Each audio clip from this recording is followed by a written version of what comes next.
What's up, guys and gals? It's time for the latest piece of One Piece, chapter 1120, entitled Atlas. Now, we all know where this is going to go, right? Oda never does things twice. Yes, he does. 3 times. Yeah, he does that too. Never mind. Point is that when he names a chapter, generally speaking, after a character, there are 2 ways to look at that. Either the chapter is all about the character, or it's time for a character funeral, one way or another. But either way, it's the latter this time. But we get some crazy lore drop information in this chapter, and I know everyone has already gone to town talking about it all over this weekend, but Clover is a D. I mean, that is, like, it makes sense. Like, I am not unhappy with Clover being a D, and apparently his brother, his elder brother, was also a member of the D, and that just means that this actually speaks to why Clover was so insistent on studying, being a historian, studying the Void Century, studying, you know, and he says it right here to Vegapunk. He goes to Vegapunk 26 years ago in Punk Hazard, saying, please, Vegapunk, you need to help us. We are collecting all the greatest minds in the world. We really do need you to help us with this, because this makes no sense. Like, someone with only their name, an initial that we don't even know what it means, but just having it is cause for the world government to silence you forever. Literal children die, and he's regretting the fact that when they came for his brother and he was shot in front of him or killed in front of him, he basically said, I'm a friend, you know, he's a friend of mine. He's like, and I lied that he was my brother, and that still tormented me. And you know what, I immediately thought of the Crucible. I immediately thought the John Proctor thing. He's like, he was willing to, you know, sell whatever just to save his wife's life, to save his life, to go back to the way they were. And at the end of the day, when he had to sign it, when he had to say his name, and he was just like, it's my, you've taken everything from me, but it's my name, and I regret doing everything I did in the first place, but now you want to take my name from me. My name has pride, my name has honor, and you want to take that too? And I felt the same thing here from Clover, in a similar stretch, that he was just like, what is a name, what does it mean and stuff, and the fact that, and I feel like Clover is trying to make up for the fact that he lied to save himself, and he regrets that to this day. He lied, and he's ashamed that he stood there and said, well, the person you killed, I'm not related to him. And he feels like a coward to save his own skin, instead of standing proud and saying, that was my brother you just shot, I'm gonna bang. And you know what I mean? And I mean, we all understood why young, obviously 6, 7, 10-year-old Clover would do that, but he carries around that shame with him his entire life. And we're seeing that, like, it's really heavy, this opening part of the chapter. And even Vegapunk brings up, like, how many times have you been arrested? How many times have they dragged you out and you escape, they let you go, etc.? Do you not understand? You're their mole. They track you down, they find you, and they find all your cohorts, and then they arrest them too and kill them. Like, what do you think you're doing here? There's nothing good will come from this. That's when, of course, Clover reveals all that about his elder brother and about the Willow D and stuff, and Vegapunk basically just pushes him to the side and says, I'll forget this conversation today, you need to be careful. And Clover just says, I will solve this mystery, and the voices of the past shall be heard, Vegapunk. You can't walk away from this. Now, I didn't think I could dislike Vegapunk any more than I already do. Vegapunk might just be one of the... Every time we get a flashback, we realize he is such a piece of shit Vegapunk might just be worse than... I was gonna say Blackbeard. Blackbeard technically killed Whitebeard, but in retrospect, Vegapunk killed a lot of people.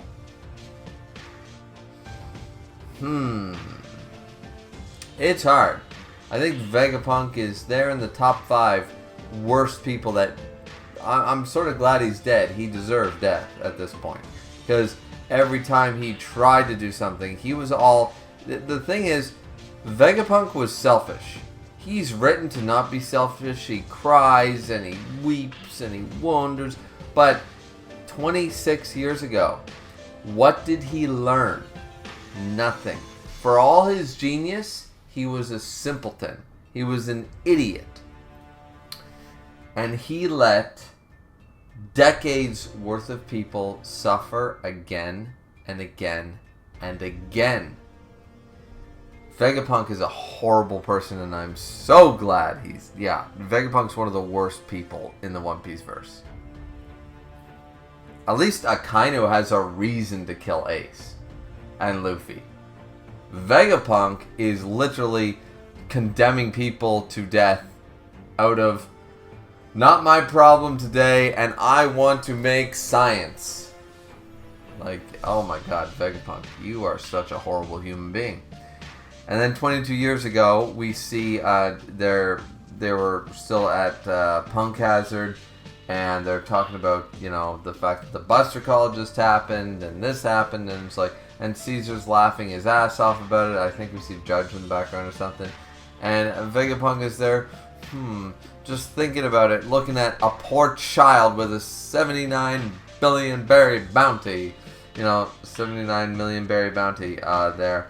I said billion, yeah. 79 million. 79 million berry bounty. And just going, maybe Clover's words, maybe I was wrong. And then he goes to the gravesite, he sees all the books. And Caesar's mocking words in his heart. And this is right before we saw the flashback before with Dragon, because they both reached O'Hara. And he said, I'm sure you could have escaped if you wanted to, but why? Why did you do this? Did all of you die just to preserve this great set of texts now in the ocean here? Like, it's preposterous. Why would you do this just to continue? Who would ever dare to continue your research after hearing about what just happened and stuff? And then Vegapunk takes it upon himself to then follow that, but it's like, okay. The problem is that after this, once again, you could say, okay, Vegapunk was stupid 26 years ago. He learned his lesson 22 years ago. Bonnie and Kuma, anybody? He didn't learn shit. He's still an idiot. He's still a dumbass. For the greatest mind in the world, he is literally doing the Tesla in love with a pigeon level dumbassery. Like, like, I know people love this chapter. I understand why people love this chapter. But Vegapunk continues to just, after death, he's been dead for like 6 chapters, and he's still doing, it's like, can't get any worse. Alright, here's Vegapunk's list of crimes and faults that he's responsible for. And somehow, after his death, we keep fucking adding to it. And it's just like, but I'm supposed to sympathize with this guy? I'm supposed to like this guy? No. No way, hell, come hell, high water, whatever, Vegapunk is a shit, well-written character, but one of the worst human beings. He's actually, Akainu's a better character. Akainu is a better person than Vegapunk. I firmly believe that at this point. Maybe we can argue Blackbeard, but honestly, he's right up there with the other mad scientists. He's right up there with Judge and Caesar being a horrible fucking human being. He's actually absolutely horrible. Just because he feels bad about all the shit he's done over 4 decades doesn't absolve him from any of the shit he did. And the fact that he had 4 decades and didn't learn his goddamn lesson any single time means he's actually worse. At least Caesar owns his fucking I'm a horrible human being right there on his goddamn sleeve. He's like, look at this, my badge of honor. I'm a dick. You know? Vegapunk pretends to be a good person. It's awful. And then he continues, and then we go back to the main story. We go back to the present time. It says, the voices of the past will be heard. History is told by the winners. This is actually Winston Churchill's famous speech. Whether Churchill got it from somebody or not, but this is what he was talking about during the Nazi regime and stuff like that. And he said, the voices will be heard and stuff, and the truth that was gleaned at the cost of so much sacrifice. And we see certain people listening to it. We see, I don't know who's in the middle panel, but we see Zeph is actually listening to it and stuff. We see Robin is listening to it with tears streaking down her face because, of course, she knows exactly, mentioning Clover and stuff. And then we jump back to Lilith and everybody on the Sunny and being like, hey, alright, I just did all these calculations, and if we're thrown off by this crazy, mythical, death-riding horseman of ghost proportions, we're going to be screwed. We might not land in time. This is all going to be awful. Atlas immediately comatose Lilith, then rips out whatever connects her to the Punk records or something like that, like what they're all connected to, their main brain, their Wi-Fi connection, rips that out, and Atlas says, take care of Lilith. Fly. I'll be like, you guys gotta do this. You guys, and there's multiple translations. One of them says, in one piece, and everyone's like, whoa! Now the translation that I'm reading says, take care of Lilith. Fly. I'll remove the obstacle. But some people did mention that it does, like, some of the translators said, I will, make sure that you guys get away in one piece. And it's like, okay, that's pretty cool. So York immediately takes the fact that since the circuitry, the Punk Records connection is shut off, that Lilith is down, there's only her and Atlas left. This is where Zoro and Ethan go at it, sort of like, it's like, okay, is Ethan and him gonna go at it again? Let's go. So Jinbei's like, yeah, we have to go. And that's when, like, we'll regret it if we're too slow. So this is where Zoro basically says, it's do or die, hit it, Brook, now. And then Brook says, because they're questioning, it's like, should we really do this? Do we need to leave Atlas behind? What are we doing? And then, once again, Jinbei says, we have to go. Zoro orders it, says, do it now. And then Brook says, as you wish. So I took this, once again, I'm a Zoro fan. I'm also a Sanji fan. I'm a One Piece fan. You know what I mean? But subtly, this once again showcases that they all know what they have to do. Nobody wants to actually leave Atlas and stuff. But Zoro, once again, stepping up the moment their captain isn't there. Zoro is the vice captain, people. He ranks above them all. This is his job. He's the first mate. His job is to literally give orders when Luffy's not there to give them. Or to make Luffy give the orders that he doesn't want to give. That has been Zoro's thing for over 1,000 chapters. And it still holds true right now. And boom, Zoro taking charge. I took it. It's subtle, but it's there because they're like, what do we do? What do we do? Jinbei's like, well, we really do have to leave. Like, like, not that Jinbei knows his course. But he's like, I can't make the decision. Everyone is indecisive at this point. They're all saying their opinion. Zoro's the one to say, here's what we're doing. And then they all follow Zoro. It's exactly what needs to happen. And then Kude burst, and boom, Atlas jumps right across, gets her arm sliced off by Ethan, but slams into him, tries to, rock it around and really distract him and stuff, and the Kude burst takes off, and they're flying. They are flying like crazy. Vegapunk message is still going on. It's all-out warfare in this chapter. We just keep jumping between things. And Vegapunk, I can only pray that this message has made it safely. And then Vice Admiral Hound, what's going on? Blah, blah, blah. So now we're back with Luffy and the Vikings and the giant robot, the Emerith or whatever and stuff. And it's like, giant robot? Is that an Iron Giant? And they're all stoked about it. And it's like, huh, Joy Boy. And Luffy's like, huh? I'm so happy I get to see you again. And Luffy's like, he's like, I'm talking to you. So the little bit of comedy there, like the, you know, Amaranth or the Iron Giant is just like, hey, over here, you, I'm talking to you. And he said, it would be foolish to hear about a war, you know, 900 years ago in the past from only one side, you know. I remember fighting with you so long ago. You go on ahead. Your enemy is my enemy, and I am so happy I get to fight for you again. Joy Boy.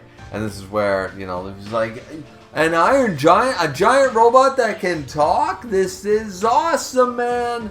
And then we see, you know, the Gorosei, you know, start to rise up. Here we have the Boar one and the Earthworm one. And it's just like, Joy Boy is in danger. I must protect him, you know. It's literally the movie The Iron Giant all over again. I feel like Oda watched the Iron Giant movie before making this character. Anyways, so, and this is where they're like, alright, we need to destroy this goddamn thing. And so Luffy gets back with the Viking ship and he's like, get the ship moving. He's like, is that Iron Giant on our side? He goes, well, he says he wants to protect someone named Joy Boy. I don't know who it is, you know. And the Vikings are like, you know, well, or the Giants. I keep calling them Vikings, but they're Viking Giants. So it's saying something. I don't hear any stuff. So once again, the voice of all things. Only Luffy right now is hearing the voice. And he's like, huh? What do you mean you don't hear him? He's been speaking to me the whole time. And then, boom, the Earthworm starts to attack and stuff. And it's like, oh my god, this is crazy. Sanji, Frankie, everyone's like big starry-eyed, like, he's going to go for a super punch. Let's go. Ka-chink. Let's go. It's time for the ultimate attack. And it's like, oh shit. And even the Iron Giant's like, that wasn't supposed to happen. Everyone's like, oh shit, robot. And boom, stops the Earthworm at the last minute with his other arm while the Earthworm takes a chunk out of him and eats one whole part. And they're like, no, Robo-san, he was so cool. And they're sort of like, their explanation is that weapon is 900 years old. No wonder the hydraulics are a little rusty and it didn't goddamn work. You know what I mean? And so that's when they're still going forth. They're trying to attack. Saturn jumps on the main bow there of the giant ship. It's like, you're not going anywhere. I am Super Spider Akuma. Bonnie, I am here for you and stuff. And Sanji's like, what the hell is going on? It's the Sunny. And the Sunny's about to come down. And Zoro's like, we're going down. We're going to meet them. And that's when Atlas decides to blow herself up completely to try to eradicate Ethan the Gorosei so that the Sunny can get a clear ways away. And this is where we get the last part, probably the ending part of Vegapunk's message, saying that 25 years ago, the pirate Gold D. Roger, you know, and it's just like, wait, what? And a lot of people are like, what are you talking about, Gold D. Roger? And they said, completed an unprecedented tour of the entire world. And what he and his crew heard, in conclusion, as you've all surmised by now, is the version, the true version from the source of the world, you know? And it's like, what does that mean? What are we talking about here? And this is where, like, once again, the Sunny, this is the end part of the chapter. The Sunny makes it. Ethan's already healing from that complete kaboom. York believes that she is now the only, of course, Vegapunk left, with Lilith disconnected. Once again, hope she dies too. And the Gorosei are still like, oh, we really got to go for this. We got to destroy this thing. And then this is where the Iron Giant admits and says, oh, wow, that didn't work. I'm all rusty. And states, Joy Boy, when you said the time was right, I think this counts. Am I allowed to use it? Can I use it now? What is it? Is the Iron Giant going to blow himself up and destroy the Gorosei? We don't know. I have no idea what's going on here. Chopper and Usopp are incredibly distraught over Atlas's death. And as we see, people in Impel Down wondering about the Gold D part. Like, it's Gold Roger. Where does this... So, Gold Roger was actually a D as well. He was Gold D, and now that's been admitted to the rest of the world. For some reason, I thought that was stated in Marineford. That when Sengoku went on and said his name was actually Gold D Roger, and this is his son Ace. I'm going to have to go back and double check that one, because it sounds like a lot of people were not aware, at least criminals in Impel Down, still were not aware that, wait, what? Gold D Roger? What? You know what I mean? So that's a big thing, actually. So, but anyways, that is the chapter. As I said, I like the chapter. I just goddamn hate Vegapunk. Vegapunk sucks. Vegapunk has always sucked, and he was hyped up as this Doc Brown, Da Vinci Code level fucking professor of having all the answers and all the knowledge, and all he did was cause misery over 4 goddamn decades and got a bunch of greater people killed and shoved into lives they did not need to lead. So, fuck you, Vegapunk. Fuck you. And that's all I gotta say about the chapter. The rest of the chapter is very good. Very good. And actually, the Clover reveal is awesome. It's just that Vegapunk is absolute trash. Terrible, terrible human being. So, I'm glad that he's dead, and I'm glad the only surviving... Well, actually, Lilith and York, really? Those are the surviving? We couldn't have an Edison? Really? I mean, I know Oda likes his boobs, but no Edison? We had to give up for Lilith, and now York somehow is still goddamn alive. You feel me? Anyways, that's it for me. Hope you guys enjoyed. Don't forget to like, comment, and subscribe as always, and we will see all you wonderful people back here once again for the next piece of One Piece. Looking forward to it. Hope you guys are too. And that's it for me. Sayonara, everybody. Have a good one.